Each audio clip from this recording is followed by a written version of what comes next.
আপনি যখন তাফসীর করতে বসেছেন, আপনার আকীদা হচ্ছে আমার নবী গায়েব জানে, এই কথা বলা যাবে না।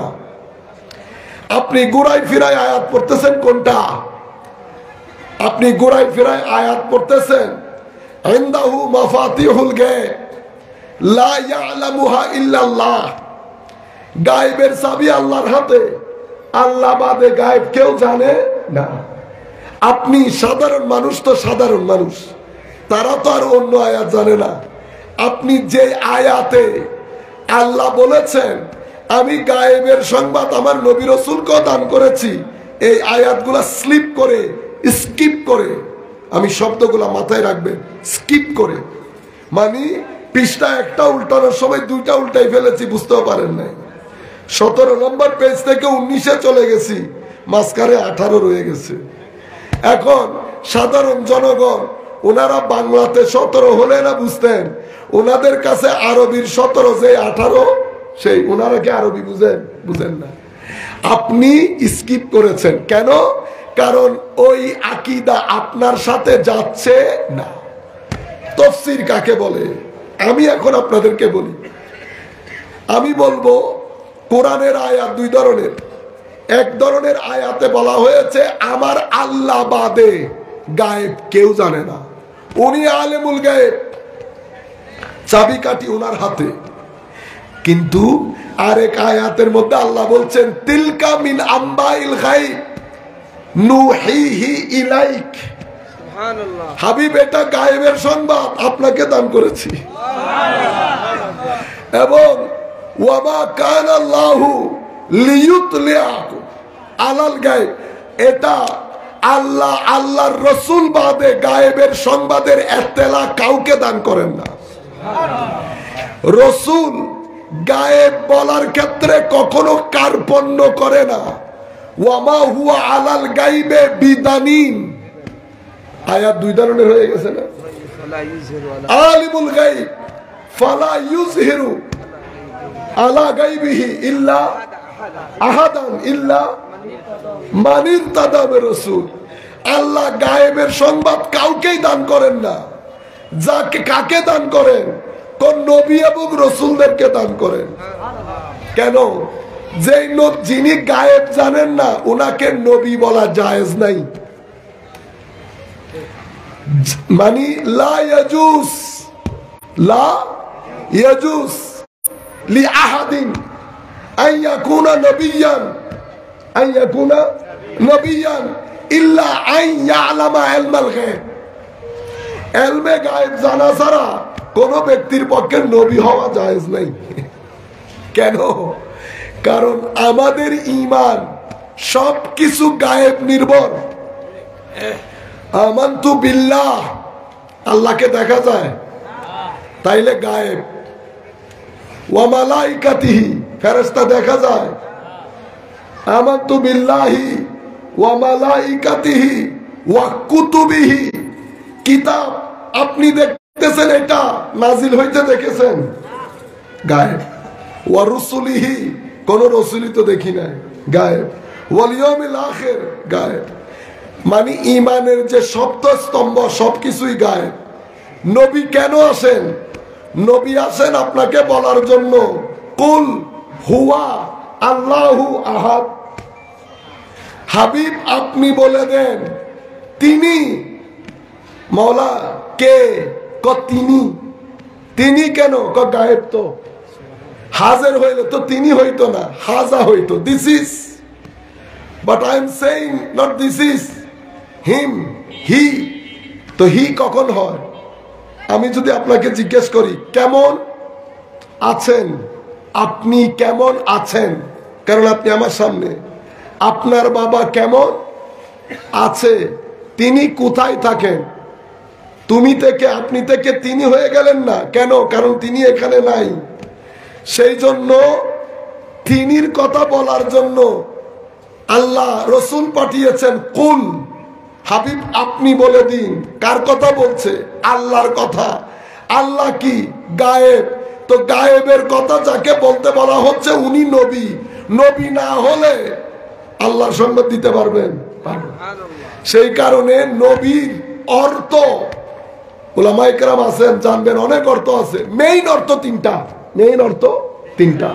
মুআল্লিম, মুআল্লাম, আল মাকান আল মুরতাফা।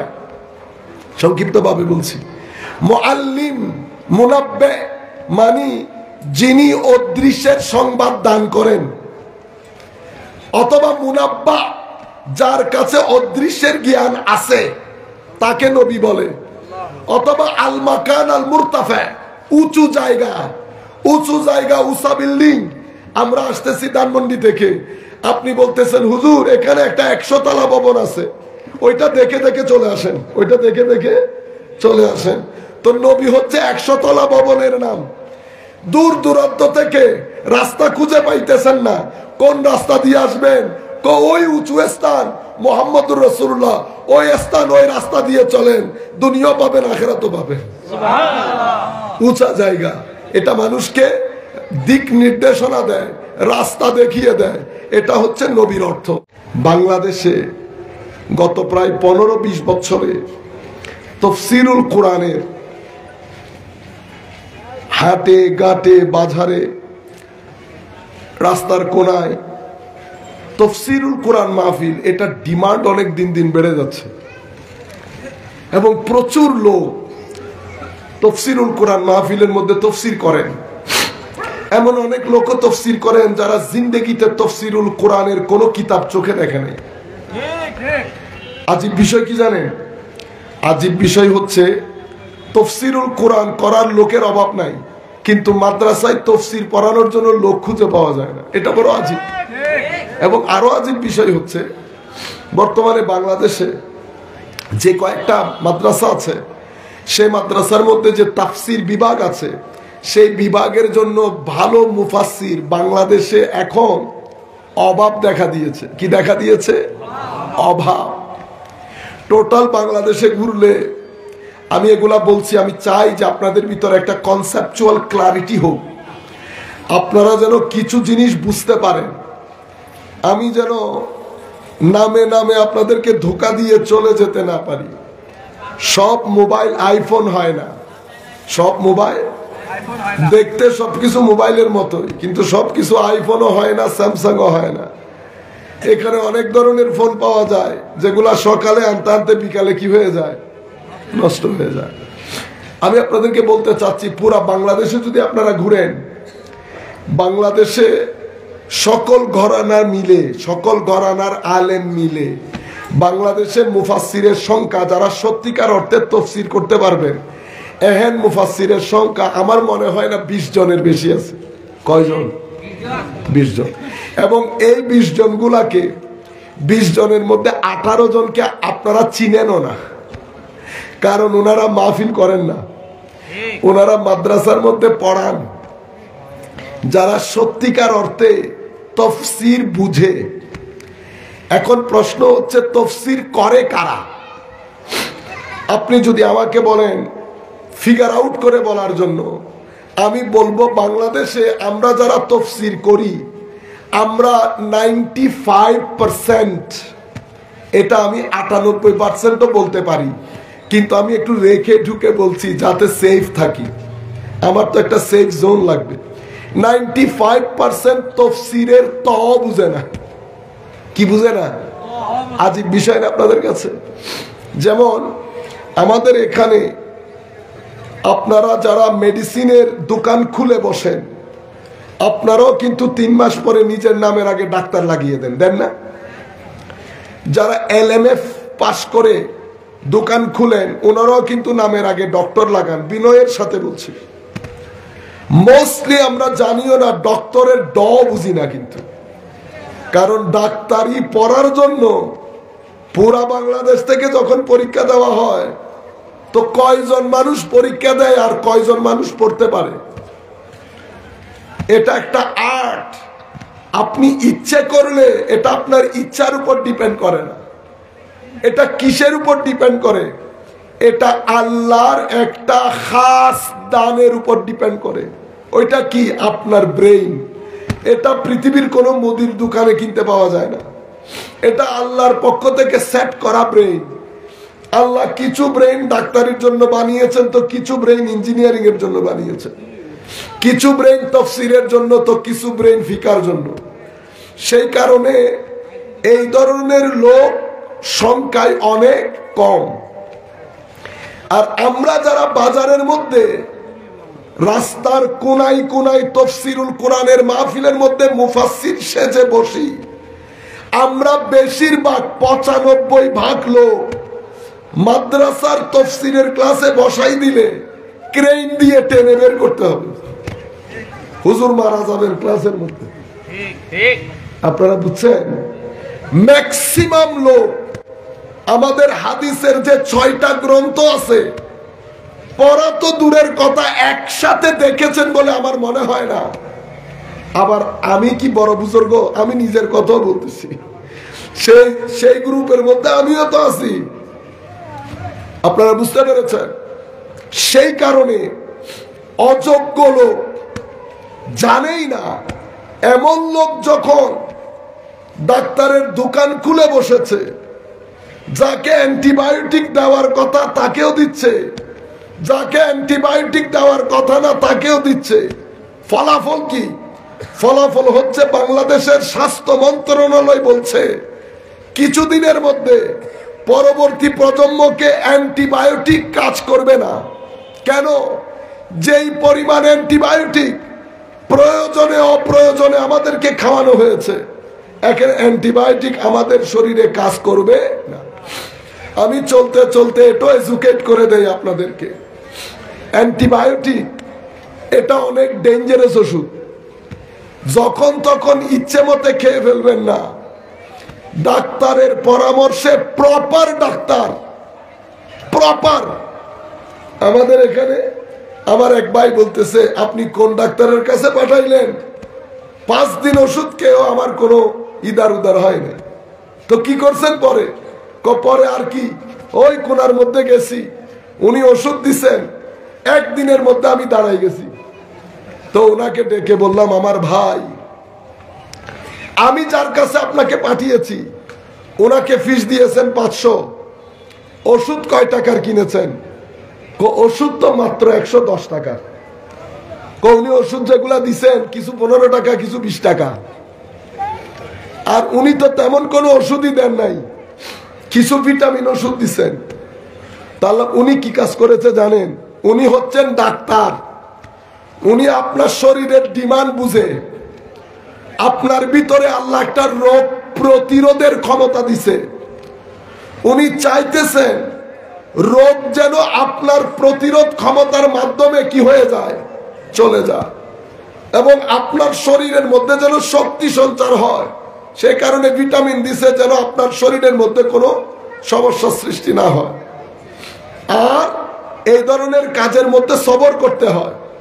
আর আপনি যার কাছ থেকে ডাক্তারি করতে গেছেন, উনি কি কাজ করেছে জানেন?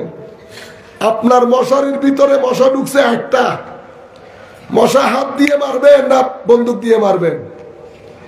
হাত দিয়ে মারলে সময় লাগবে, ঠাস 1 বার, ঠাস 2 বার, ঠাস 3 বারের মধ্যে শেষ। অতটুকুন ধৈর্য আপনার লাগবে। মেরে দিলেন বন্দুক মেরে দিলে শুধু মশা মরবে না, মশা অনেক জিনিসকে নিয়ে মরবে। আপনার আশেপাশে 10-12টা ছেলে যে ঘুমাইতেছে, এরকম থেকে উঠে গেছে। অর্থাৎ লাভের চেয়ে ক্ষতি বেশি। আপনি একদিনে খারাপ হয়ে গেছেন ঠিক, ওষুধে কয় টাকা গেছে? এত টাকা। আল্লাহ, আপনি একটা মশাকে বন্দুক দিয়ে মারছেন। আপনারা বুঝতে পেরেছেন? সেই কারণে যখন খুশি অ্যান্টিবায়োটিক ইউজ করবেন না। আর অ্যান্টিবায়োটিক যখন ইউজ করবেন, 5 দিনের হলে 5 দিন অন টাইমে খাবেন, 7 দিন হলে 7 দিন অন টাইমে খাবেন। নতুবা শরীরের মধ্যে যে সমস্যার সৃষ্টি হবে সেটা পরবর্তীতে সমাধান করতে পারবেন না। আমাদের তাফসীরের ক্ষেত্রে একই ঘটনা ঘটছে। অযোগ্য লোক, অডাক্তার তাফসীর শুরু করছে। তাফসীর শুরু করার কারণে এখন তাফসীরের জন্য, তাফসীর কি জিনিস?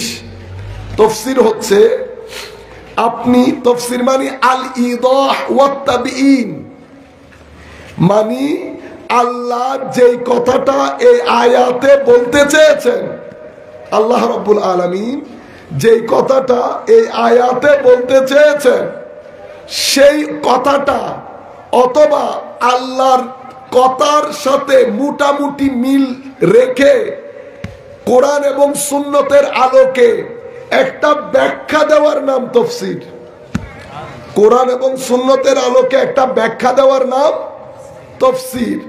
আপনি যখন ব্যাখ্যা দিতে যাবেন আপনার সামনে হাদিস শরীফ লাগবে, আপনার সামনে কোরআনের অন্যান্য আয়াত লাগবে। আপনি এক আয়াত দিয়ে তাফসীর করার সময় অন্যান্য আয়াতগুলো সামনে রাখতে হবে। এখন আমি তো হাফেজ না, হাফেজ হলেও আমার জানাও নাই কোন আয়াত কোনটা কোন জায়গায় কি রকম আছে। সেই কারণে আমি কি করব, প্রথমে তাফসীরে তাবারি বড় তাফসীর, এরপরে ইবনে কাসির, এরপরে তাফসীরে রাজি। আমার কাছে তো এই তাফসীরের কিতাবগুলো আছে, খুলে খুলে খুলে খুলে এগুলা দেখবো, দেখে যেই জিনিসগুলা মানুষকে বলার মতো সেগুলা বলবো। আর যেগুলা সাধারণ মানুষ হজম করতে পারবে না সেটা আমি পকেটে ঢুকাই নিয়ে যাব। বুঝতে পেরেছেন? আমি তফসিরুল কোরআন, তফসিরুল কোরআন। তাইলে তফসির মানে কি? তফসির মানে আল্লাহর উদ্দেশ্যটাকে স্পষ্ট করা। আল্লাহর উদ্দেশ্য, এটাকে মুরাদে ইলাহি বলে। মানে আল্লাহ এই আয়াতে কথা যেটা বলতে চেয়েছেন সেই কথা আপনি তো আর জানেন না আল্লাহ কি বলতে চেয়েছেন। আপনি শব্দের অনুবাদ, রসুলে পাকের সুন্নত, হাদিস, মুফাসসিরিনে কেরামের কথাবার্তার মাধ্যমে জনসম্মুখে এই আয়াতটার ব্যাখ্যা করে দেওয়া, এটাকে তাফসীর বলে। কার তাফসীর করতেছেন? কোরআনের। কোরআন কি জিনিস, কোরআনের কন্টেন্ট কি, সূচিপত্র কি, আগে আমি এতটুকু জেনে নেই কোরআন কাকে বলে। তাইলে কোরআন কাকে বলে এটা বুঝতে পারলে আপনি বুঝতে পারবেন যে মুফাসসির যিনি হবেন উনি কতটুকুন ব্রেইনের অধিকারী হওয়া দরকার। আমার মতো ঠুমকো ব্রেইনের অধিকারী ব্যক্তি যদি তাফসীর করতে বসেন তো তাফসীরটা কিরকম হবে সেটাও আসি আমি। আল কোরআন, একটা জিনিস মাথায় রাখতে হয়, আমরা যখন কারো নাম রাখি আমরা বৈশিষ্ট্যকে সামনে রেখে নামকরণ করি না, এমনি একটা নামকরণ করে দিছি। ছেলের নাম রেখেছি আশরাফ, সম্মানিত, কিন্তু কাজে কর্মে দেখি ছেলে আঁকি নাই, কাজে কর্মে হেন কোনো কাজ নাই, ছেলে করে না, তো নামের সাথে যায়। ছেলের নাম হাসান, কাজ একটাও কোনো হাসান, একটা কাজের মধ্যে হুসন নাই। কিন্তু আল্লাহ যখন কোরআনের নাম কোরআন রেখেছে, আল্লাহ একটা নির্দিষ্ট বৈশিষ্ট্যকে সামনে রেখেই তো রেখেছে। আমরা কোরআনের সাবজেক্ট ম্যাটার বের করব, কোরআনের আলোচ্য বিষয় বের করব, কোরআনের বৈশিষ্ট্যগুলো বের করব। বের করার পরে কোরআন নামের সাথে মিল রেখে চিন্তা করব কোরআনকে কোরআন কেন বলা হচ্ছে। কোনো কারণ তো আছে। আপনারা কোনোদিন চিন্তা করে দেখেছেন কোরআনের নাম কোরআন কেন? আমরা স্বাভাবিকভাবে মাদ্রাসা ছাত্রদেরকে বিশেষ করে বলছি, আমরা একটা ট্রেডিশনালি পড়ে চলে যাই। আমরা কেন প্রশ্ন করতে অভ্যস্ত না? এটা করবেন। কোরআনকে কোরআন কেন বলা হয়? আল্লাহকে আল্লাহ কেন বলা হচ্ছে? আমার নবীর নাম মুহাম্মদ কেন রাখা হয়েছে সাল্লাল্লাহু আলাইহি ওয়াসাল্লাম? ওয়ালিকে ওয়ালি কেন বলা হয়? শরীয়তকে শরীয়ত কেন বলা হয়? তরিকতকে তরিকত কেন বলা হয়? ইসলামকে ইসলাম কেন বলা হয়? ঈমানকে ঈমান কেন বলা হয়? প্রত্যেক শব্দের একটা শাব্দিক অর্থ আছে। শাব্দিক অর্থের সাথে ওই জায়গার মধ্যে মিল কি কি আছে খুঁজে বের করতে হবে। কোরআনকে কোরআন কেন নাম রাখা হয়েছে? আমরা যদি কোরআনের বৈশিষ্ট্যগুলা যাই তাইলে দেখি কোরআনের মধ্যে আল্লাহ আকীদার বর্ণনা দিয়েছেন। কিসের বর্ণনা? ঈমান। কোরআনে আর কিসের বর্ণনা এসেছে? শরীয়তের বর্ণনা এসেছে। কি করব কি করব না, কোথায় যেতে পারবো কোথায় যেতে পারবো না, কি খেতে পারবো কি খেতে পারবো না, ব্যবসা কিভাবে করব, কত টাকা লাভ করব, কত টাকা লাভ করলে লাভ, কত টাকার বেশি চলে গেলে এটা হারাম হয়ে যাবে, সব কিছু একটা এটা শরীয়তের অন্তর্গত, এটা কোরআনের মধ্যে আল্লাহ বর্ণনা দিয়েছে। কোরআনে আর কি এসেছে? কোরআনে পাকের মধ্যে আল্লাহ ইতিহাস বর্ণনা দিয়েছে। কিসের ইতিহাস? এমন এমন ইতিহাস যখন ইতিহাস লিখিত হইতো না তার আগের যুগের কথা কোরআনে বর্ণনা দিয়েছে। নূহ আলাইহিস সালামের প্লাবন থেকে শুরু করে আদমের সৃষ্টি পর্যন্ত আল্লাহ কোরআনের মধ্যে বিশদভাবে বর্ণনা দিয়েছে। আর কি বলেছে? কোরআন বিজ্ঞানের কথা বলেছে, মানব সৃষ্টির কথা বলেছে। মায়ের পেটে সন্তান একটা সিম্পল ড্রপ অফ ওয়াটার থেকে, পানির একটা বিন্দু থেকে ডেভেলপ করতে করতে করতে করতে কিভাবে মানব সন্তানে পরিণত হয় সে বর্ণনা দিয়েছে। আর কি বলেছে? কোরআন পৃথিবীর ধ্বংসের বর্ণনা দিয়েছে, সৌরজগতের বর্ণনা দিয়েছে। এগুলো হচ্ছে কোরআনের সাবজেক্ট ম্যাটার। কোরআন আপনার আখলাকের বর্ণনা দিয়েছে, কোরআন আপনাকে কিয়ামত দিবসের বর্ণনা দিয়েছে। এগুলা হচ্ছে কোরআনের বিষয়, এগুলা কোরআনের বিষয়। এখন কোরআনকে কোরআন কেন বলা হচ্ছে? কোরআনকে কোরআন বলা হচ্ছে, কোরআন ম্যাক্সিমাম উলামায়ে কেরাম, শুধু দুই একজন বাদে, যেমন ইমাম শাফেঈ এবং ইমাম জালালউদ্দিন সুয়ুতি, ওনাদের দৃষ্টিতে কোরআন শব্দের কোনো মূল শব্দ নেই। বাকি বেশিরভাগ উলামায়ে কেরামের দৃষ্টিতে কোরআনের কিছু মূল শব্দ আছে যেখান থেকে কোরআন শব্দটা বের হয়েছে। সেই ধরনের শব্দ চারটা। আমি একটা শুধু আপনাদেরকে বলি, তাইলে আপনারা বুঝতে পারবেন কোরআনের নাম কোরআন কেন।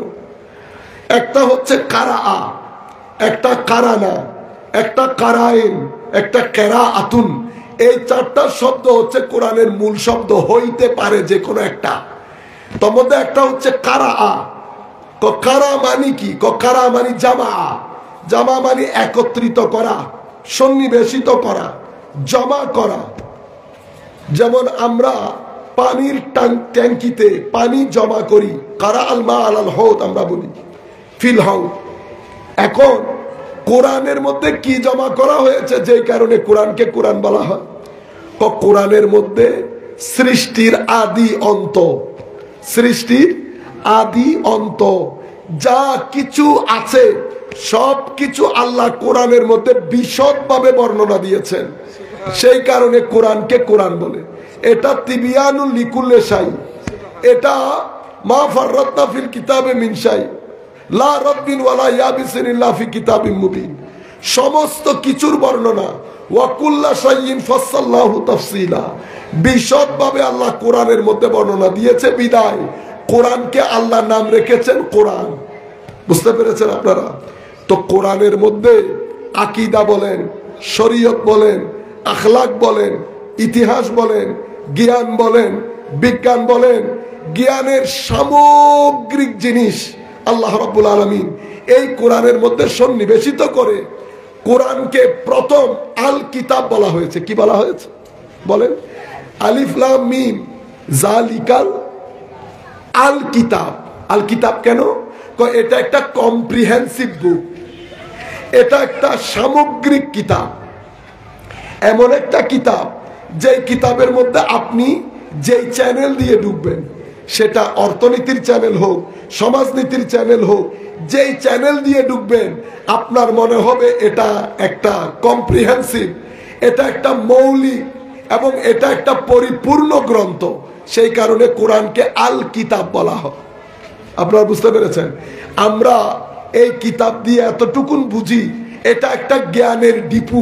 জ্ঞানের তো জ্ঞানের ডিপু থেকে যিনি কথা বলবেন উনি অন্তত কম করে হলেও খুব ভালো ব্রেইনের অধিকারী হতে হবে না। যে কোনো মানুষকে দিয়ে যদি আপনি তাফসীর শুরু করে দেন, কি কি ঘটনা ঘটবে আমি এখন আপনাদেরকে বলি। সমস্যা কেন, সংকট কেন তৈরি হয় কোরআনের তাফসীরের নাম দিয়ে? কেন উগ্রপন্থা, উগ্রবাদিতা, ফিতনা, ফাসাদ সমাজের মধ্যে স্টেজে মারামারি হয় না? কেন হয়? ওয়াজ তো তাফসীরুল কোরআন, তাফসীরুল কোরআন।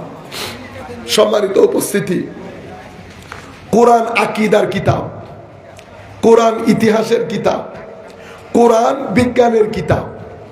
এখন আমরা মানুষ যারা আমরা দিন পড়ি, মাদ্রাসায় পড়ি, আমরা এক একজন এক এক মাইন্ডসেটের লোক। মাইন্ডসেট গুলা দেখা যায় না। আপনি আমাকে দেখতেছেন পাঞ্জাবি, দাড়ি, টুপি, মাইন্ডসেট নজরে আসে না, মাইন্ডসেট নজরে আসে না। আমরা এক একজন এক এক আদর্শের লোক।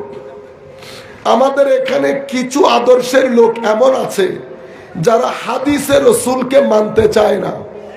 তাদের দৃষ্টিতে ইসলামের মধ্যে সুন্নতে রসুল, হাদিসে রসুলের কোনো আইনগত ভিত্তি নাই। এটা একটা মাইন্ডসেট। উনিও তাফসীর করেন। আমাদের মধ্যে আর কিছু লোক আছেন যারা মাযহাব তথা উম্মতে মুসলিমা গত 1400 বছরে যে 4 জন ইমামকে মাযহাবের ইমাম বলে মেনে নিয়ে সেই আন্দাজে শরীয়ত পালন করে, তাদেরকে মানতে চান না। ইনারা হাদিস মানেন না, 300 বছর পরে এসেছে এটা বলে। ওনারা মাযহাব মানেন না, 300 বছর পরে এসেছে এটা বলে। এটা একটা মাইন্ডসেট, এটা একটা মাইন্ডসেট। আমি মেইনলি এই মাইন্ডসেটের পরে আরো একটা মাইন্ডসেট আছে। ওইটা কি? ওই মাইন্ডসেট হচ্ছে নবী পাকের ইশক বলেন, আদব বলেন, মহব্বত বলেন, আউলিয়া ইকরামের নিসবত বলেন। ওনাদের মাইন্ডসেটের মধ্যে এগুলার সাথে ইসলামের কোনো সম্পর্ক নাই। এটা সেকেন্ডারি, থার্ড ক্লাস জিনিস। বুঝতে পেরেছেন? এটা মৌলিক ইসলাম না, এটা বলে প্রচলিত ইসলাম। আসল ইসলাম এটা না। তাহলে আপনি কয় মাইন্ডসেট পাইলেন? একজন সুন্নতে রসুল মানে না, আরেকজন মাযহাব মানে না, আরেকজন আমার নবীর ইশক বলেন, মোহাব্বত বলেন, আউলিয়া সালেহিনের নিসবত বলেন, এবং আহলে বাইতে রসুলের মোহাব্বত, সাহাবায়ে কেরামের আজমত। এগুলা মোহাব্বতের বিষয়টা ওনারা নিতে চান না। ওনাদের মাইন্ডসেটের মধ্যে হচ্ছে এটা প্রচলিত ধর্ম, এটা মূল ধর্ম না। সেই কারণে যারা মোহাব্বতের কথা বলে, যারা উর্স করে, ইসালে সোয়াব করে, যারা শবে বরাত করে, মেরাজ করে, ঈদে মিলাদুন নবী করে এবং ইসালে সোয়াবের মাহফিল করে, এই মাইন্ডসেটের দৃষ্টিতে ওইটা হচ্ছে বেদাত এবং শিরক, বেদাত এবং শিরক। আপনি 3টা মৌলিক মাইন্ডসেট আমাদের ভিতরে পেয়েছেন। আমি এখন বাইরে যাচ্ছি না। সেকুলার এবং আমাদের ধর্ম বিদ্বেষী যে মাইন্ডসেট, সেটা আমরা পূর্বের মাহফিলে কিছুক্ষণ আগে যে মাহফিল করেছি সেটাতে বলেছি, আমরা ওইদিকে আর যাই না, না যায়। এই 3টা মাইন্ডসেট। এখন যিনি বেদাত বলছেন সবকিছুকে, ইনি 200-250 বছর ধরে উম্মতে মুসলিমার পতনের পরে আমাদের এখানে বেদাত এবং শিরকের বাজার অনেক গরম হয়ে গেছে। ওয়েস্টার্ন কান্ট্রি দেখেন না, কথায় কথায় আমাদেরকে গণতন্ত্র শিখায় না, কথায় কথায় আমাদেরকে মানবাধিকার শিখায়। বুঝতে পেরেছেন? কিন্তু ওনারা এত ঘটনা ঘটাইতেছে, ওখানে মানবাধিকারের সমস্যা হয় না, গণতন্ত্রের সমস্যা হয় না। কারণ তাদের একটা নিজস্ব ব্যাখ্যা আছে গণতন্ত্রের, তাদের একটা নিজস্ব ব্যাখ্যা আছে মানবাধিকারের। এই কারণে তারা আমাদেরকে চোখ রাঙায়। আমাদের এখানেও বেদাত এবং শিরকের সেলফ স্টাইলড ইন্টারপ্রিটেশন, নিজেদের মন গড়া একটা ব্যাখ্যা বিশ্লেষণ আছে। সেটা সমাজের মধ্যে এসেছে যখন মুসলমানদের পতন ঘটে এবং তেল সমৃদ্ধ দেশগুলা পৃথিবীর মধ্যে অস্তিত্বে এসে আমাদেরকে রুল করতে শুরু করে। তখনই আমি একটা জিনিস মাথায় রাখবেন, আমরা এই সমালোচনা, আন্ডারস্টিমেট করা, এগুলা করছি না বেটা, আপনারা এটা মাথায় রাখেন না। আমি জাস্ট একটা রিয়ালিটি আপনাদের সম্মুখে তুলে ধরতেছি। আপনারা আমাকে যারা চিনেন খুব ভালো করে জানার কথা, আমরা কাউকে আন্ডারস্টিমেট করা, কাউকে তুচ্ছ তাচ্ছিল্য করা, আমাদের ভিতরে এই জিনিসটা দেয় নাই। দোয়া করবেন আল্লাহ যেন ভবিষ্যৎ না দেয়। আমি শুধু মাইন্ডসেট গুলো আপনাদেরকে বলছি, সংকট কেন তৈরি হয় এটা বোঝার জন্য। এখন আমাদের এই ভাইগুলা ঈদে মিলাদুন নবী বেদাত যুগ যুগ ধরে হয়ে আসতেছে। তার কিছুদিন পরে রমজান শুরু হবে, তারাবি বেদাত, তারাবি 8 রাকাত শুরু হবে না? এটা এই ধরনের মাইন্ডসেটের লোক যখন তাফসীরুল কোরআনে বসে, উনি কি আসলে তাফসীর করেন না আইডিওলজি প্রচার করেন? আইডিওলজি প্রচার করেন। মাধ্যম কি? তাফসীর। মাধ্যম কি? তাফসীর। কারণ কোরআন তো বলতে পারবে না, কোরআন বলতে পারে না। কোরআনের এক এক আয়াতের মধ্যে হাজারে শতে শতে লেয়ার আছে। আপনি যেখানে মুভ করবেন কোরআন সেদিকে যাবে। কোরআনের সব আয়াতগুলো এক টেবিলে রাখতে হয় কোরআনের ব্যাখ্যা করার জন্য। হাদিসে রাসূল রাখতে হয়। সেই কারণে মুফাসসির হওয়ার জন্য 17, 18, 21 ধরনের জ্ঞানের দরকার হয়। 17, 18 প্রায় 21 ধরনের জ্ঞানের দরকার হয় তাফসীর করার জন্য। এটা কোনো ছেলে খেলা না। আমার মায়ের সিনাকে ডাক্তারের হাতে তুলে দিলাম, ডাক্তার যেমনি মনে হয় কেটে ওপেন হার্ট সার্জারি করেছে, এটা সেরকম না। বুঝতে পেরেছেন? আগে সংকট হইতো না। আজ থেকে 20, 25, 30 বছর আগে তাফসীর করলে সংকট হইতো না। এখন সংকট হয়। আগে হইতো না, কারণ আগে যোগ্য ব্যক্তি তাফসীর করতেন। সিনাবর্তী আলমও ছিল, কপালে সিজদার দাগ, সিনার মধ্যে সিজদার নূর ছিল, মানুষ হেদায়েত হতো। আমি যখন বসেছি মানুষ মনে করতেছে আমি তাফসীরে কোরআন করতেছি, আসলে কিন্তু আপনি তাফসীরে কোরআন করতেছি না। আমি কি করি? আমি আমার আইডিওলজিকে সমাজের মধ্যে প্রচার প্রসার করি। যে যে জায়গায় তাবিল করতে হয়, তাবিল করতে গেলে যদি আমার আইডিওলজির বিরুদ্ধে যায়, সে তাবিল আর করি না, সেই তাবিল আর করি না। আর যেই আয়াত আমার আকীদার বিরুদ্ধে চলে যায়, সেটার তাবিল করি, সেটার তাবিল করি। কিছু আয়াত বলি, কিছু আয়াত বলি না। আমি একটা উদাহরণ দিলে আপনারা বুঝতে পারবেন। যেমন এলমে গায়েব, এলমে গায়েব, আমার নবী অদৃশ্যের সংবাদ জানেন কিনা, অদৃশ্যের জ্ঞান আমার নবীর কাছে আছে কিনা, এই সংক্রান্ত কোরআনের আয়াত 2 ধরনের। কয় ধরনের? কিছু আয়াতের মধ্যে বলা হয়েছে অদৃশ্যের জ্ঞানের মালিক শুধু আল্লাহ। কিছু আয়াতের মধ্যে বলা হয়েছে অদৃশ্যের জ্ঞান আল্লাহ আল্লাহর নবীদেরকে দান করেছেন। বুঝতে পেরেছেন? আয়াত কয় ধরনের হয়ে গেছে? 2 ধরনের। আপনি যখন তাফসীর করতে বসেছেন, আপনার আকীদা হচ্ছে আমার নবী গায়েব জানে, এই কথা বলা যাবে না। আপনি গোড়াই ফিরায় আয়াত পড়তেছেন কোনটা? আপনি গোড়াই ফিরায় আয়াত পড়তেছেন ইনদাহু মাফাতিহুল গায়ব লা ইয়ালামুহা ইল্লাল্লাহ, গায়েবের চাবি আল্লাহর হাতে, আল্লাহ বাদে গায়েব কেউ জানে না। আপনি সাধারণ মানুষ, তো সাধারণ মানুষ, তারা তো আর অন্য আয়াত জানে না। আপনি যে আয়াতে আল্লাহ বলেছেন আমি গায়েবের সংবাদ আমার নবী রাসূলকে দান করেছি, এই আয়াতগুলা স্লিপ করে, স্কিপ করে, আমি শব্দগুলা মাথায় রাখবেন, স্কিপ করে, মানে পৃষ্ঠা একটা উল্টানোর সময় 2টা উল্টাই ফেলেছি, বুঝতেও পারেন নাই। 17 নম্বর পেজ থেকে 19-এ চলে গেছি, মাঝখানে 18 রয়ে গেছে। এখন সাধারণ জনগণ, ওনারা বাংলাতে 17 হলে না বুঝতেন, ওনাদের কাছে আরবির 17 যে 18, সেই ওনারা কি আরবি বুঝেন? বুঝেন না। আপনি স্কিপ করেছেন কেন? কারণ ওই আকীদা আপনার সাথে যাচ্ছে না। তাফসীর কাকে বলে আমি এখন আপনাদেরকে বলি। আমি বলবো কোরআনের আয়াত 2 ধরনের। এক ধরনের আয়াতে বলা হয়েছে আমার আল্লাহ বাদে গায়েব কেউ জানে না, উনি আলেমুল গায়েব, চাবিকাঠি ওনার হাতে। কিন্তু আরেক আয়াতের মধ্যে আল্লাহ বলছেন তিলকা মিন আম্বাইল গায়ব নুহিহি ইলাইক, সুবহানাল্লাহ, হাবিব এটা গায়েবের সংবাদ আপনাকে দান করেছি।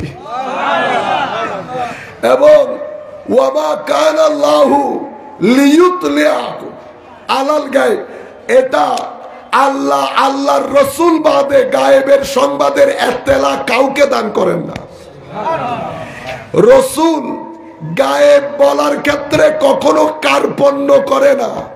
ওয়ামা হুয়া আলাল গায়বে বিদানিন, আয়াত 2 ধরনের হয়ে গেছে না? আলিমুল গায়ব ফালা ইউযহিরু আলা গায়বিহি ইল্লা আহাদান ইল্লা মান ইরতাদা বিরাসূল, আল্লাহ গায়েবের সংবাদ কাউকেই দান করেন না। যাকে কাকে দান করেন? কোন নবী এবং রাসূলদেরকে দান করেন। কেন? যেই যিনি গায়েব জানেন না, উনাকে নবী বলা জায়েজ নাই। মানে লা ইয়াজুজ লি আহাদিন আইয়াকুনা নবিয়ান, আইয়াকুনা নবিয়ান ইল্লা আইয়ালামা ইলমাল গায়ব। ইলমে গায়েব জানা ছাড়া কোন ব্যক্তির পক্ষে নবী হওয়া জায়েজ নাই। কেন? কারণ আমাদের ঈমান সবকিছু গায়েব নির্ভর। আমানতু বিল্লাহ, আল্লাহকে দেখা যায় তাইলে গায়েব। ওয়া মালাইকাতিহি, ফেরেশতা দেখা যায়। আমানতু বিল্লাহি ওয়া মালাইকাতিহি ওয়া কুতুবিহি, কিতাব আপনি দেখতেছেন এটা নাজিল হইতে দেখেছেন, গায়েব। ওয়া রুসুলিহি, কোন রসুলই তো দেখি নাই, গায়েব। ওয়াল ইয়াউমিল আখির, গায়েব। মানে ঈমানের যে সপ্ত স্তম্ভ সবকিছুই গায়েব। নবী কেন আসেন? নবী আসেন আপনাকে বলার জন্য, কুল হুয়া আল্লাহু আহাদ। হাবিব আপনি বলে দেন তিনি মওলা কে? তিনি। তিনি কেন? গায়েব তো। হাজার হইলে তো তিনি হইতো না, হাজা হইতো। This is, but I am saying not this is him, he. তো হি কখন হয়? আমি যদি আপনাকে জিজ্ঞেস করি কেমন আছেন, আপনি কেমন আছেন, কারণ আপনি আমার সামনে। আপনার বাবা কেমন আছে? তিনি কোথায় থাকেন? তুমি থেকে আপনি থেকে তিনি হয়ে গেলেন না কেন? কারণ তিনি এখানে নাই। সেই জন্য তিনির কথা বলার জন্য আল্লাহ রসুল পাঠিয়েছেন। কুল, হাবিব আপনি বলে দিন। কার কথা বলছে? আল্লাহর কথা। আল্লাহ কি? গায়েব। তো গায়েবের কথা যাকে বলতে বলা হচ্ছে উনি নবী। নবী না হলে আল্লাহর সঙ্গে দিতে পারবেন? সেই কারণে নবীর অর্থ উলামায়ে কেরাম আছেন, জানবেন অনেক অর্থ আছে। মেইন অর্থ তিনটা, মেইন অর্থ তিনটা। মুআল্লিম, মুআল্লাম, আল মাকান আল মুরতাফা। সংক্ষিপ্ত ভাবে বলছি। মুআল্লিম, মুনাব্বে, মানে যিনি অদৃশ্যের সংবাদ দান করেন, অথবা মুনাব্বা, যার কাছে অদৃশ্যের জ্ঞান আছে তাকে নবী বলে। অথবা আল মাকান আল মুরতাফা, উঁচু জায়গা। উঁচু জায়গা, উঁচা বিল্ডিং। আমরা আসতেছি ধানমন্ডি থেকে, আপনি বলতেছেন হুজুর এখানে একটা 100 তলা ভবন আছে, ওইটা দেখে দেখে চলে আসেন, ওইটা দেখে দেখে চলে আসেন। তো নবী হচ্ছে 100 তলা ভবনের নাম। দূর দূরান্ত থেকে রাস্তা খুঁজে পাইতেছেন না, কোন রাস্তা দিয়ে আসবেন? ওই উঁচু স্থান মুহাম্মদুর রাসূলুল্লাহ, ওই স্থান, ওই রাস্তা দিয়ে চলেন, দুনিয়া পাবেন আখিরাতও পাবেন। উঁচা জায়গা, এটা মানুষকে দিক নির্দেশনা দেয়, রাস্তা দেখিয়ে দেয়। এটা হচ্ছে নবীর অর্থ। যাই হোক, আমাদের ওটা বিষয় না। আমি শুধু আপনাদের কনসেপচুয়াল ক্লারিটি করার জন্য, তাফসীরের নামে কি কি হয় সেটা বোঝানোর জন্য। সম্মানিত উপস্থিতি, এখন দেখেন তাইলে কোরআনের কিছু আয়াতে আল্লাহ বলছেন নবী গায়েবের সংবাদ দেন, নবীকে গায়েবের এলম দেওয়া হয়েছে। কিছু আয়াতে আল্লাহ বলছেন দেওয়া হয়, দেওয়া হয় নাই বলে নাই, বলেছে গায়েবের মালিক আল্লাহ। আমার ভাই ওনার আকীদা যেহেতু এটার বিরুদ্ধে, উনি কখনো এই আয়াতগুলা মজলিসের মধ্যে পড়েন না। আমি পড়তেছি, আমি বলতেছি যে দুই ধরনের আয়াত সামনে রেখে আমরা সামঞ্জস্য বিধান করব। সামঞ্জস্য বিধান করতে গিয়ে আমরা কি বলবো? আল্লাহ আলেমুল গায়েব, কারণ আল্লাহ যে গায়েব জানেন সেটা সত্তাগত। আমার নবী আলেমুল গায়েব না, আমার নবী মুত্তালাউন অথবা মুত্তালিউন আলাল গায়েব। আমার নবীকে গায়েবের সংবাদ দেওয়া হয়েছে। আমার নবীর যে এলম, সেটা এলম বিল কুদরা না, এলম বিল আতা। আমার নবীকে দেওয়া হয়েছে, আল্লাহটা দেওয়া হয় নাই, আল্লাহটা সত্তাগত। আমি এতটুকুন রাখি, বাকিটা আমাদের পেজে আছে। বলতে যেটা চাচ্ছিলাম, যেমন আমার এক ভাই এখান থেকে সেম ঘটনা, উনি বলতেছেন আল্লাহ যে বলছে ওয়া ইনদাহু মাফাতিহুল গায়ব, এটা আপনি পড়েন নাই? আমি অবশ্যই পড়ছি, আমি এটাও পড়ছি। আবার তিলকা মিন আম্বাইল গায়ব নুহিহি ইলাইক, এটাও পড়ছি। আমি আবার ওয়া মা কানা আল্লাহু লিইউতলিয়াকুম আলাল গায়ব, এটাও পড়ছি। আমি আবার আলিমুল গায়ব ফালা ইউযহিরু, এই আয়াতও পড়ছি। আচ্ছা সব বাদ দিয়ে দেন, আমি একটা প্রশ্ন আপনাকে করি। আলিমুল গায়ব লা ইয়ালামুহা ইল্লাল্লাহ, এটা আমাদের বিশ্বাস, এটা আমাদের। এই আয়াত স্বীকার করলে যেমন ঈমান চলে যাবে, আমার নবী গায়েব জানেন না সেই আয়াত স্বীকার করলে ঈমান চলে যাবে। এটাও কোরআনের আয়াত, এটাও কোরআনের সামঞ্জস্য বিধান করতে হবে। এখন আপনি সামঞ্জস্য বিধান করছেন না কেন? কারণ আপনি একটা প্রোডাক্ট বিক্রি করতেছেন, বুঝছেন? আচ্ছা সামঞ্জস্য বিধান করবেন কিভাবে? আল্লাহ আলিমুল গায়ব, আর আমার নবীকে জানানো হয়েছে আল্লাহটা সত্তাগত, আমার নবীরটা সত্তাগত না। আল্লাহটা মুহিত বিলকুল, আমার নবীরটা মুহিত বিলকুল না। আল্লাহটা বিল কুদরা, আমার নবীরটা বিল কুদরা না। এটা আমি ওলামায়ে কেরাম বুঝবেন, টার্মগুলো আপনাদের জানার দরকার নাই। আপনারা শুধু এতটুকুন বুঝেন, নবীরটা সত্তাগত না, আল্লাহটা সত্তাগত। আল্লাহ নবীকে দিয়েছেন বিদায় নবী জেনেছেন, কিন্তু দুইটাই কোরআনের আয়াত, যে কোনো একটা অস্বীকার করলে ঈমান চলে যাবে। বুঝতে পেরেছেন? এখন আলিমুল গায়ব লা ইয়ালামুহা ইল্লাল্লাহ, আল্লাহ ছাড়া গায়ব কেউ জানেন না। কেন? ওয়া ইনদাহু মাফাতিহুল গায়ব, গায়বের চাবি কার কাছে? আল্লাহর কাছে। তো আমি হুজুরকে জিজ্ঞেস করতেছি, হুজুর চাবি দিয়ে কি করে? চাবি দিয়ে তালা খুলে। তো আল্লাহ চাবিটা কেন বানাইলেন? পকেটে রেখে দেওয়ার জন্য? এই চাবি দিয়ে আল্লাহ নবীদেরকে দিয়ে তালা খুলে। এই চাবি আল্লাহ কারে দেয়? নবীদেরকে দেয়। কেন? তালা খোলার জন্য। যদি এই তালা না খোলা হয় তো চাবি আল্লাহ বানাইলেন কেন?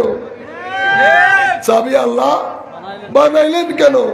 চাবি যেহেতু বানিয়েছেন, তার মানে তালা খোলা যায়, তার মানে তালা কারো মাধ্যমে খুলতে হবে, তার মানে এই চাবি আল্লাহ কাউকে কাউকে দান করেন। এবার আমি আপনাকে বলি, ওয়া ইনদাহু মাফাতিহুল গায়ব, গায়বের চাবি আল্লাহর হাতে।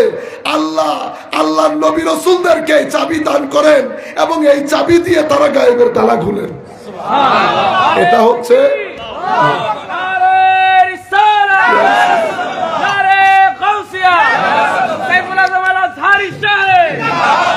এবার আরেকটা তাফসীর দেখেন। নবী আমাদের মতো, নবী আপনি দেখেন কোরআনের আয়াত তো কুল ইন্নামা আনা বাশারুম মিসলুকুম, এতটুকুনের মধ্যে শেষ। ঠিক কিনা বলেন? নবী আমাদের মতো, সবাই বলতেছে নবী আমাদের মতো। কোরআনের আয়াত থেকে বলেছে কিনা? কোরআনের আয়াত। আপনি কি করলেন? স্কিপ করেছেন, স্কিপ করেছেন। আয়াত ফুল বলেন নাই, অন্য আয়াতের সাথে সামঞ্জস্য বিধান করে নাই। নবীর মধ্যে শান দুইটা। কয়টা শান? দুইটা। একটাকে বলে মিসলিয়ত, আরেকটাকে বলে ফজিলত। মিসলিয়ত মানে নবীর ওই সমস্ত বৈশিষ্ট্য যেগুলা দেখলে নবীকে আমার মতো মনে হয়, এটা মিসলিয়ত। সেগুলা কি? নবীরও দুইটা চোখ, আমারও দুইটা। নবী দেখতে অবকাঠামোর দিক থেকে, হাত চোখ এগুলার দিক থেকে নবী আমার মতো। আমার নবী খান, আমিও খাই। নবী পান করতেন, পান করি। নবী বাজারে যান, আমরাও বাজারে যাই। বিয়ে শাদী করেছেন, আমরাও করি। এই দিক থেকে নবী মানুষ তো। বুঝতে পেরেছেন? আচ্ছা, এটাকে বলে মিসলিয়ত। কোরআনের কোন আয়াতের মধ্যে, আমি কি বলেছি, কোন আয়াতের মধ্যে আল্লাহ কোন নবীর শুধু মিসলিয়ত বর্ণনা দেয় নাই। যত জায়গায় যত আয়াতে মিসলিয়তের কথা আছে, প্রত্যেক আয়াতে মিসলিয়তের সাথে ফজিলতের কথা আছে। আমরা কি করি? মিসলিয়ত বলি, ফজিলত স্কিপ করে ফেলি। কেন? কারণ আমার আইডিওলজির সাথে যাচ্ছে না, সেই জন্য এটাকে আমরা নাম দিয়েছি তাফসীরে কোরআন। কারণ কোরআন তো বলতে পারতেছে না, সেই কারণে আমার আল্লাহ হেদায়েতের রাস্তা কোরআনের রাস্তা বলে নাই। কোরআন হেদায়েতের রাস্তা অবশ্যই কোরআনের রাস্তা, কিন্তু আমার আল্লাহ বলেন নাই। কেন? কারণ যদি কোরআনের রাস্তা বলতো, এটাকে আপনি হেদায়েত বলে চালিয়ে দিতেন। বুঝতে পেরেছেন? যাই হোক, আরেকটা হচ্ছে ফজিলত। ফজিলত কি? ফজিলত হচ্ছে এমন বৈশিষ্ট্য যেটা দেখলে আবার মনে হয় হাই খুদা, উনি তো আমাদের মতো না। যেমন আঙ্গুল, আমার নবীর আঙ্গুল আমাদের আঙ্গুল এক, আমার নবী এমনি ইশারা করলে চন্দ্র দ্বিখণ্ডিত হয়ে যায়। কিরে আমরা এমনি এমনি এমনি এমনি করতে করতে মানুষ বলতেছে পাগলের পাগল। আমাদের তো চোখ, নবীর তো চোখ দেখতে একরকম, কিন্তু আমার নবী বলছেন আমি সামনে যেমন দেখি পিছনেও তেমনি দেখি। বৈশিষ্ট্য ডিফারেন্ট হয়ে গেছে না? আমার তো কান, নবীর তো কান, কিন্তু আমার নবী বলছে আমি কান মুবারক দিয়ে কলমে লৌহে মাহফুজে যখন লেখে সেটার আওয়াজও শুনি। বুঝতে পেরেছেন? আমার নবী শুধু তাই না, আমার চোখও চোখ, নবীর চোখও চোখ। আমি পর্দার বাইরে দেখি না। আমার নবী বলছে আমার সাহাবায়ে কেরাম, তোমরা যখন নামাজ আদায় করো তোমাদের কলবের ভিতরে আল্লাহর ভয় কতটুকুন আছে ওইটাও আমি দেখি। তাইলে নবীর এই জিনিসগুলা আমাদের থেকে নবীকে পৃথক করে ফেলেছে। এটাকে কি বলে? ফজিলত বলে। কি বলে? তো যে আয়াতের মধ্যে আল্লাহ মিসলিয়তের বর্ণনা দিয়েছে, একই আয়াতে আল্লাহ ফজিলতের বর্ণনা দিয়েছে। সেটা কোনটা? কুল ইন্নামা আনা বাশারুম মিসলুকুম ইউহা ইলাইয়া। ইউহা ইলাইয়া হচ্ছে ফজিলত, বাশারুম মিসলুকুম হচ্ছে মিসলিয়ত। আপনি মিসলিয়ত বললেন, ফজিলত স্কিপ করে দিলেন। ফজিলত স্কিপ করে দিলেন। ইনি বাংলাদেশের লোক, আমিও গেছি ইংল্যান্ডে, আমাদের প্রাইম মিনিস্টারও গেছে ইংল্যান্ডে। দুইজনকে আমাদের থার্ড ম্যান পরিচয় করাই দিচ্ছেন। His name is Saif, he is from Bangladesh. Her name is Sheikh Hasina, she is from Bangladesh as well, but she is prime minister of Bangladesh. কইলনি কথা? ইনিও বাংলাদেশি, ইনিও বাংলাদেশি, কিন্তু বাংলাদেশের প্রধানমন্ত্রী। এই কথা বলার পরে প্রধানমন্ত্রীকে আমার সাথে রাখা হয়েছে। উনি কোথায় এখন? উনি ভিভিভিআইপি, সরকারের পুরা সরকার যন্ত্র উনার আষ্টে পৃষ্ঠে নিয়ে গেছে ইংল্যান্ডের টপ ক্লাসের হোটেলে। আমি কি বলতে পারবো কি রে কি ঘটনা? উনিও তো আমার মতো, উনার নিয়ে এত টানা হেসরা কেন? এটা কোনো পাগল হলে বলবে। যখন ইউহা ইলাইয়া বলা হয়, তো ইউহা ইলাইয়া বলার পরে মিসলুকুম আর ইউহা ইলাইয়া দুইটার মধ্যে ফারাক কতটুকুন জানেন? আমি আমার ভাষ্যমতে, আমরা তো আর অত বড় আলেম না, যদি বড় আলেম হইতো তাইলে ওনারা সমুদ্রে বইয়ে দিতে পারতো। আমরা আমাদের মতো করে করে বলি, তাইলে আপনারা বুঝতে পারবেন। মিসলুকুম বলার পরে যখন ইউহা ইলাইয়া বলা হয়েছে, তো মিসলুকুম কোথায় আর ইউহা ইলাইয়া কোথায় আপনারা বুঝতে পারবেন। আদম আলাইহিস সালামকে আল্লাহ বানালেন, বানানোর পরে ফেরেশতা দিয়ে সিজদা করিয়েছেন, উসজুদু লি আদম। ফেরেশতারা আল্লাহ অনেক মুবারক একটা সৃষ্টি, সেই সৃষ্টি দিয়ে যখন আদমকে সিজদা করিয়েছে, আদমের মাকাম কোথায়? হাতের নাগালে আছে। আর কারণ ফেরেশতা তো ফেরেশতা, ফেরেশতা যখন আদম আলাইহিস সালামের কদমে সিজদা করেছে, তাইলে আদমের অবস্থান কোথায়? আল্লাহ আদমকে কোথায় রেখেছেন? সিজদা কেন করতে বললেন? অন্যভাবেও তো সম্মান প্রদর্শন করাইতে পারতেন। আমাদেরকে বুঝানোর জন্য, বেটা এগুলা মাটি দিয়ে বানাইছি ঠিক আদমকে, খবরদার এটাকে তোমরা তোমাদের মতো মনে করিও না। আমি নুরানি ফেরেশতা দিয়ে সিজদা করাইয়া তোমাদেরকে বুঝাইলাম, সৃষ্টি মাটি দিয়ে হলেও আদমের ভিতরে আমার নূর আছে। সেই নূর এত দামি যে নুরানি ফেরেশতাদের কপাল পর্যন্ত তাদের কদমের সাথে গিয়ে ঠেকেছে। এবার তোমরা বুঝে নাও দাম কতটুকু। এটা আদম, এটা আদম কতটুকুন ফজিলতপূর্ণ বুঝতে পেরেছেন? সেই আদম নিজের নবুয়ত পেয়েছেন আমার নবীর নবুয়তের হাতে বায়াত গ্রহণ করার কারণে। আমার নবীর নবুয়তের হাতে বায়াত গ্রহণ করার কারণে আদমের নবুয়ত, কোন আদম যার কদমে ফেরেশতা সিজদা দিয়েছে। আপনারা বুঝতে পেরেছেন? এটা কোন নবী? এটা আমার নবী। আমার নবীকে সহ আলমে আরওয়ার মধ্যে আল্লাহ একটা মিটিং করেছেন, আপনারা জানেন। ওয়াইজ আখাযাল্লাহু মিসাকান নবিয়্যিন, এটা নবীদের ওয়াদা আল্লাহ নিয়েছেন। ওয়াদা বলতে নবীদের সবাইকে আমার নবীর দস্তে নবুয়তের মধ্যে বায়াত করিয়েছে। বায়াত করে যেমন প্রেসিডেন্টের প্রেসিডেন্সি অ্যাকসেপ্ট করা হয়, সমস্ত নবীরা আমার নবীর ইমামত গ্রহণ করেছেন, বিদায় নবীরা নবী হয়েছে। এবং কোন নবী? যেই নবীর কদমে ফেরেশতা মাথা টেকিয়েছে সেই নবী। আপনি পুরা এরিয়াটা ঘুরে আসেন, তাইলে বুঝতে পারবেন এই নবীকে আল্লাহ কোথায় গিয়ে দাঁড় করিয়েছেন। এরপরে দেখেন, নবী বলা হচ্ছে কি? নবী। এবং কখন বানিয়েছেন? অসংখ্য হাদিস শরীফ, অসংখ্য মুহাদ্দিসিন বর্ণনা করেছেন। আমরা মনে করি এক দুইজন মুহাদ্দিস বর্ণনা করেছে। আমার নবীকে যখন জিজ্ঞেস করা হয়েছে কখন থেকে নবী, যখন আদম সৃষ্টি হয় নাই, খামিরও তৈরি হয় নাই, তখন থেকে আমি নবী। এই হাদিস অসংখ্য অগণিত মুহাদ্দিসিন বর্ণনা করেছেন। হাদিসকে সহিহ বলেছেন খুদ ইমাম হাকিম। বুঝতে পেরেছেন? এখন দেখেন, একজনকে সিজদা করিয়েছে ফেরেশতা দিয়ে, আর আমার নবীর শানকে উঁচা করেছেন, বায়াত গ্রহণ করিয়েছেন। এরপরে বলেছে আল্লাহ, ইন্নাল্লাহ ওয়া মালাইকাতাহু ইউসাল্লুনা আলার রাসূল, আলান নবী। আমি প্রথম যখন এই আয়াত, প্রথম না, যখন বুঝতে বুঝতে শুরু করেছি, আমার মাথার মধ্যে আমি 2 দিন চিন্তা করেছি, মাওলার রসুল বললে কি দোষ হইতো? আপনি নবী বললেন কেন? ইন্নাল্লাহ ওয়া মালাইকাতাহু ইউসাল্লুনা আলার রাসূলও তো বলতে পারতেন, নবী বললেন কেন? কোন রকম বের করতে পারি না।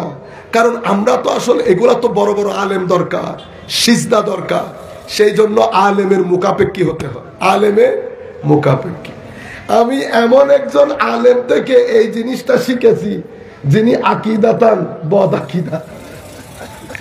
আমি এখন বললে আরো বদনাম হয়ে যাবে, না বলি, কিন্তু অনেক বড় আলেম, অনেক বড় আলেম। আমি অনেক কিছু শিখেছি এই আলেম থেকে। ওই ওনার আকিদার বিষয়টা বাদ দিয়ে রাখি আর কি। উনি বলতেছেন, যদি রসুল বলতো তাইলে বোঝা হতো আমার নবী রসুল হয়েছেন কখন? যখন আমার নবীর উপর ইয়া আইয়ুহাল মুদ্দাসসির কুম ফাআনজির এই আয়াত নাজিল হয়েছে, তখন থেকে রসুল। নবী আর রসুলের মধ্যে পার্থক্য কি? কোন নবী ওই ব্যক্তি যাকে আল্লাহ যার সিনাকে গায়েবের জ্ঞান দিয়ে ভর্তি করিয়ে দেন, ওইটা নবী। রসুল কখন হন? যখন আমার আল্লাহ বলেন যা দান করেছি তার থেকে কিছু জিনিস মানুষের সাথে শেয়ার করো, মানুষকে প্রচার করো। যখন নবীকে প্রচারের হুকুম দেওয়া হয় তখন নবী রসুল হয়ে যান। তো যদি ইন্নাল্লাহ ওয়া মালাইকাতুহু ইউসাল্লুনা আলার রাসূল বলা হতো, তাহলে অর্থ হইতো আল্লাহ ফেরেশতাদেরকে নিয়ে আমার নবীর দরবারে রহমত প্রেরণ করেন, দোয়া করেন। কখন থেকে? যখন তিনি রসুল। তো রসুল হয়েছেন তো অনেক পরে, নবীর শানের সাথে যাইতো না। তো কখন থেকে? যখন থেকে নবী। কখন থেকে নবী? যখন আদমের খামিরও তৈরি হয় নাই তখন থেকে নবী। যখন থেকে নবী তখন থেকে আমার আল্লাহ আমার নবীর উপর দরুদ সালাম পড়ে। সুবহানাল্লাহ, নারে তাকবীর, নারে রিসালাত, আল্লামা শাইখুল আযম আজহারী। এখন আপনারা দেখেন, আমি ওই যে মিসলিয়ত আর ফজিলত বোঝানোর জন্য এখনো বলবেন আমার মতো, তো উনি ওই নবী যাকে যখন বানিয়েছেন তখন আল্লাহ এই নবীর উপর দরুদ সালাম পড়েন, সালাতও পড়েন, সালামও পড়েন। আচ্ছা, এখন আমি একটা কথা বলি, এমনিতে এটা এমনিতে বলতেছি আপনাদের জন্য। আপনি যেটা করেন সেটা উত্তম না আল্লাহ যেটা করে সেটা উত্তম? আপনি পড়েন নামাজ, আল্লাহ পড়েন দরুদ। এবার আপনি বলেন কোনটা উত্তম? আপনাদের ফতোয়া, আমার কোনো ফতোয়া নাই। এখন এই মিসলিয়তার ফজিলত, এটা হচ্ছে নবী। এরপরে নবীকে যখন পাঠাচ্ছেন কি বলেছেন? আমি প্রত্যেক নবী রসুলকে পাঠিয়েছি, আমার সাল্লামের রসুল ইল্লা বিলিসানে কওমিহি ওয়ামা আরসালনা মির রাসূল ইল্লা বিলিসানে কওমিহি লিয়ুবাইয়িনা লাহুম। প্রত্যেক নবী রসুলকে আল্লাহ পাঠিয়েছেন নির্দিষ্ট গোষ্ঠীর জন্য। আমার নবীর ক্ষেত্রে বলেছেন লিল আলামিনা নাযীরা, ইনি রব্বুল আলামিন, পাঠিয়েছেন রহমতুল লিল আলামিন, এবং উনি আলামিনের জন্য নাযীর হিসেবে এসেছেন। নজির হিসেবে এসেছেন। এবং সামগ্রিকভাবে আমার নবীর প্রত্যেক কিছুতে আল্লাহ কম্প্রিহেন্সিভনেস রেখেছেন। শানের ক্ষেত্রে নিরালা কিতাব দিয়েছেন আল কোরআন। কেমন কিতাব? তিবিয়ানুল লিকুল্লি শাই, কিতাবের ক্ষেত্রে তিবিয়ানুল লিকুল্লি শাই। তো এই নবী যখন ফজিলত দেখতেছেন, মিসলুকুমও বলেছেন, ফজিলত দেখলেন, এখনো কি আমরা বলবো এটা আমার মতো? আমরা কি করি? মিসলিয়ত বলে ফজিলতটা স্কিপ করি, ফজিলতটা স্কিপ করি। কারণ আমি চাই আমার আকীদাটা কোরআনের তাফসীর বলে চালিয়ে দিতে, নাম্বার 1। নাম্বার 2, বুখারী এবং মুসলিম শরীফের মধ্যে আমার নবী যখন দেখলেন সাহাবায়ে কেরামের মধ্যে কিছু কিছু সাহাবী মিসলুকুম নিয়ে একটু কনফিউশন তৈরি হয়ে গেছে। আমার নবী সোমে বেসাল করতেছেন, না খেয়ে না পরে রোজা রাখা, এটা দেখে কিছু সাহাবীও রাখা শুরু করেছে। তারা বলতেছেন, আমার নবী বলছেন না রাখার জন্য। তারা বলছেন ইন্নাকা তুয়াসিলু ইয়া রাসূলুল্লাহ, হাবিব আপনি তো সোমে বেসাল করতেছেন, তার মানে তাদের ভিতরে আসতেছে আপনি পারলে আমরা পারবো না কেন? এই জায়গায় আমার নবী কনসেপচুয়াল ক্লারিটি করেছেন, মিসলিয়ত এবং ফজিলতের মধ্যে ভারসাম্য শিখিয়েছেন। কি বলেছেন জানেন?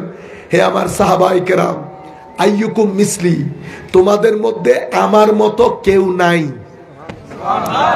আমি লাস্তু কাহাই আতিকুম ইন্নি লাস্তু মিসলাকুম, আমি তোমাদের মতো না, আমি ইন্টেরিয়র ডিজাইনের ক্ষেত্রে তোমাদের মতো না। বুঝতে পেরেছে? তো আমার নবী এটা বলার পরে আরো কি বলেছে জানেন? কহে আমার সাহাবায়ে কেরাম, তোমরা আবার এটা মনে করিও না আমি তোমাদের সামনে দাঁড়িয়ে নামাজ পড়ছি, আমি পিছনে দেখি না, সেটা না। আমি সামনে যেমন দেখি পিছনেও তেমন দেখি। তোমাদের রুকু দেখি, সিজদা দেখি, শুধু রুকু সিজদা না, তোমাদের ভিতরে খৌফ, খুশু, খুদু এগুলোও দেখি। এটা হচ্ছে আমার নবীর ফজিলত। কোরআনের আয়াতগুলাকে যদি সামনে রাখে, আমার নবীর দুইটা স্ট্যাটাস দেখবেন। একটা আবদিয়ত, এটা আমার নবী আল্লাহর বান্দা, কোনো সন্দেহ আছে না। আরেকটা হচ্ছে শানে মাহবুবিয়ত, আমার নবী আল্লাহর বন্ধু, আমার নবী আল্লাহর বন্ধু। কোরআনের কিছু আয়াতে আবদিয়তের কথা আছে, কোরআনের বেশি সংখ্যক আয়াতে মাহবুবিয়তের কথা আছে। আপনি যখন তাফসীর করবেন, আবদিয়ত এবং মাহবুবিয়ত দুইটাকে মিলিয়ে ব্যালেন্স রক্ষা করে বলবেন। আপনি চান আমার নবীকে খাটো করতে, সেই কারণে আবদিয়ত আবদিয়ত আবদিয়ত নিয়ে পড়ে থাকেন, শানে মাহবুবিয়তকে স্কিপ করে চলে যান। মাহবুবিয়ত কোনটা জানেন? হায় হায়, কোরআনের একটা সূরা পড়েছি না তোহিনা কাল কাউসার, এটা বলে আমাদের ব্যাখ্যা শেষ। এখনো ইন্ট্রোডাকশনও দিতে পারি নাই, সময় চলে গেছে, আমাদের আবার চলে যেতে হবে, শরীরও খারাপ। এটা আমাদের ইন্ট্রোডাকশন ছিল, মূল বক্তব্যের বাইরে। আমি চাচ্ছিলাম যে বিষয়গুলো আপনাদের সম্মুখে তুলে ধরে একটা গণসচেতনতার সৃষ্টি করি, এবং আপনারাও যেন এগুলা মানুষের মধ্যে প্রচার প্রসার করেন। সম্মানিত উপস্থিতি, মাহবুবিয়ত বাদ দিয়ে দে, ইন্না আতওয়াইনা কাল কাউসার ফাসাল্লি লিরাব্বিকা ওয়ানহার ইন্না শানিয়াকা হুয়াল আবতার। বাস, আয়াতের ভিতরে আর ঢুকি না। এখানে আরেকটা কথা বলেন আপনাদেরকে, কোরআনের একটা বিষয় হচ্ছে ইজাজুল কোরআন, মানে কোরআন কিয়ামত পর্যন্ত মুজিজা। এটা আপনি কোরআনকে বিভিন্ন ডাইমেনশনের স্টাডি দিয়ে মানুষকে বুঝাইতে পারবেন। যেমন আমি এখন খুব সাদা সিধা একটা কথা বললে আপনারা হা করে থাকবেন। যেমন সূরা কাউসারের মধ্যে একটা সংখ্যা তত্ত্ব আছে, অনেকদিন আগে পড়েছে, আমি যদি ভুলে না যাই। সূরা কাউসারের মধ্যে ইন্না আতওয়াইনা কাল কাউসার ফাসাল্লি লিরাব্বিকা ওয়ানহার ইন্না শানিয়াকা হুয়াল আবতার। আয়াতের সংখ্যা 3টা, আয়াতের সংখ্যা 3টা। প্রত্যেক আয়াতের মধ্যে রিপিটেশন ছাড়া কোরআন এই ইন্না আতওয়াইনা কাল কাউসারের মধ্যে শব্দ 10টা শব্দ। ইন্না আতাইনাকা আল কাউসার ফাসাল্লি লিরাব্বিকা ওয়ানহার ইন্না শানিয়াকা হুয়া আল আবতার। কয়টা হয়েছে? 10টা। আবার আয়াত 3টা, প্রত্যেক আয়াতের অক্ষরের রিপিটেশন ছাড়া আপনি যদি গণেন তো প্রত্যেক আয়াতে অক্ষরের সংখ্যা 10টা, অক্ষরের সংখ্যা 10টা হয়ে গেল। এরপরে এই পবিত্র সূরা কাউসার, এটা পবিত্র কোরআনে এই আয়াত শেষ হয়েছে, সূরাটা শেষ হয়েছে শেষ অক্ষর র, হুয়াল আবে তার র। পবিত্র কোরআনে র দিয়ে শেষ হওয়া সূরার সংখ্যা 10টা। র দিয়ে শেষ হওয়া সূরার সংখ্যা 10টা। অমলা 10 নিয়ে কেন এত টানাটানি? কারণ ফাসাল্লি লিরাব্বিকা ওয়ানহার, কুরবানির কথা এসেছে। কুরবানি হয় কোন দিন? 10ই জিলহজ। সেই কারণে এখানে 10 নিয়ে টানাটানি হয়েছে। এটা এমনিতে বলতে বলতে বলা সাধারণ মানুষদের জন্য, কিন্তু কোরআনের, আমি মাদ্রাসার ছাত্রদেরকে বলবো, আপনারা এজাজুল কোরআন পড়েন। এই যুগে আল্লাহর ওয়াস্তে মানুষকে কাহিনী বলে, গল্প বলে, টেনে হিসড়ে মানুষকে দিন থেকে বাইরে ফেলে দিয়েন না। মাহফিলকে হাসি ঠাট্টার মজলিস করে দিয়েন না। মাহফিল হবে এলমি মজলিস। এখানে বিভিন্ন ডাইমেনশন থেকে একাডেমিক আলোচনা হবে। যিনি ঘর থেকে শুনবেন কান লাগিয়ে শুনে থাকতে হবে। কান লাগিয়ে, উনি যেন আমার বক্তব্য শুনে যদি ঘরে বসে বউ পোলা নিয়ে হাসি মজাক করে, তো আমার মাধ্যমে আমার নবীর দ্বীনের হুরমত নষ্ট হয়েছে। আমার জন্য আমার নবীর দ্বীনের কথা বলা নাজায়েজ, হারাম, যদি আমার কারণে হুরমতে দ্বীন নষ্ট হয়। বুঝতে পেরেছেন? যাই হোক, আমি বলতেছি কোরআনের মধ্যে আব্দিয়ত যেমন এসেছে, মাহবুবিয়ত এসেছে। আমার নবী বলেন নাই, আমার হুজুররা ওয়াজ করে, কোরআনের মধ্যে বলেছেন আল্লাহ, আল্লাহ আমি যদি বেশি জানতাম তো আমি তো বেশি বেশি, আমি যদি গায়েব জানতাম আমি তো বেশি বেশি ভালো কাজ করতাম, কোনো খারাপ জিনিস আমাকে টাচ করতে পারতো না। বুঝতে পেরেছেন? দেখছেনই নবী নিজেকে বলেন নাই উনি জানেন না। ইয়া আল্লাহ কা খৌফ করো। আপনি বুঝতেই পারেন নাই নবীর একটা শান, শানে আব্দিয়ত।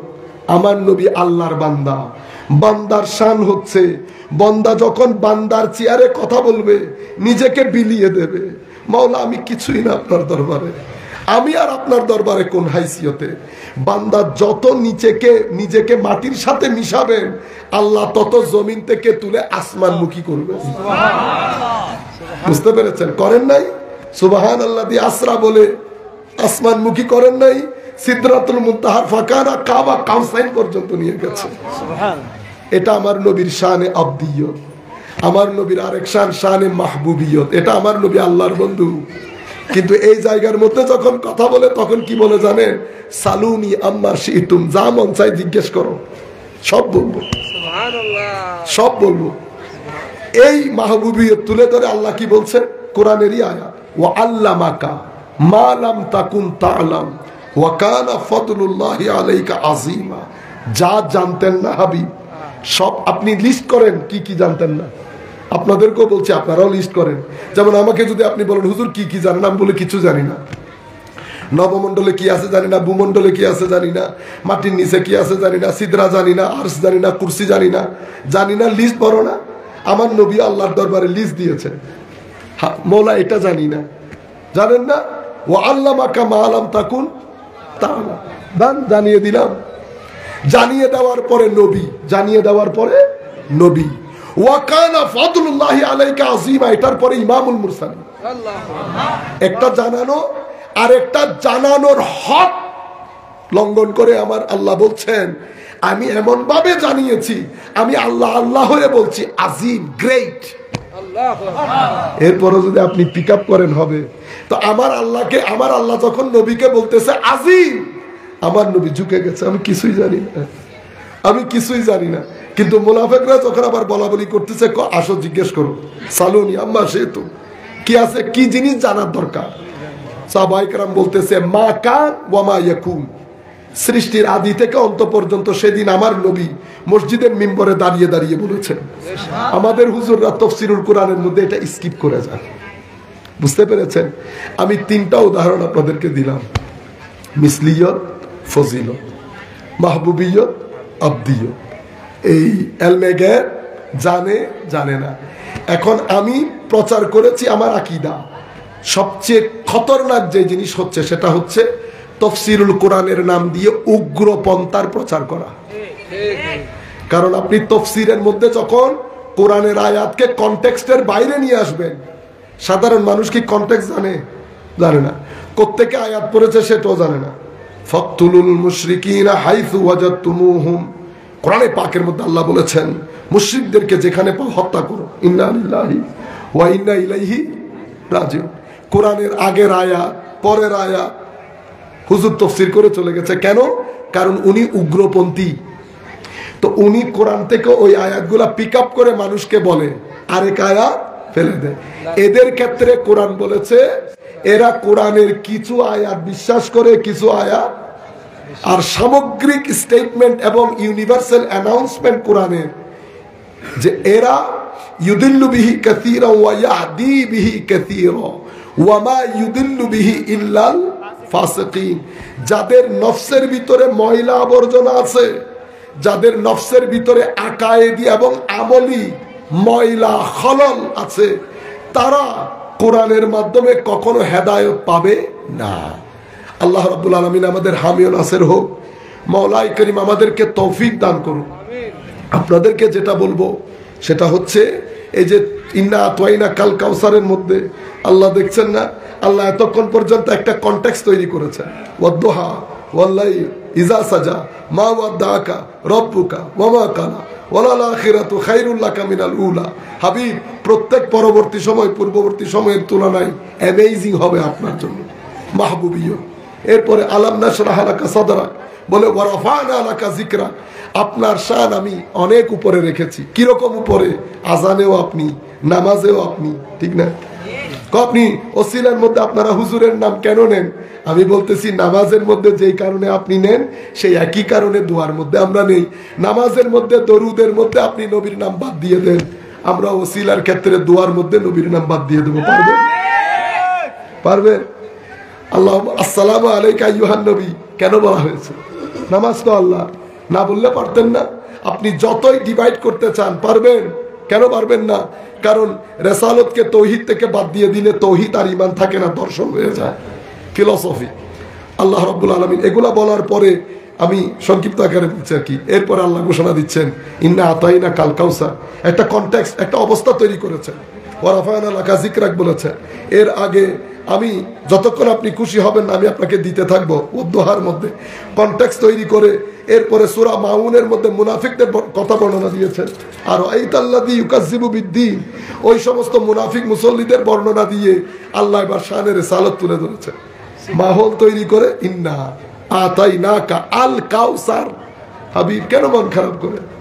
আমি আপনাকে যা কিছু মহান, যা কিছু উত্তম, যা কিছু বরকতময়, সবকিছু অনেক অনেক অগণিত দান করেছি, তবু আপনি মন খারাপ করেন? বুঝতে পেরেছেন? এগুলা শানে মাহবুবিয়ত, কিন্তু আমার ভাইয়ের জবান দিয়ে এগুলা বের হয়।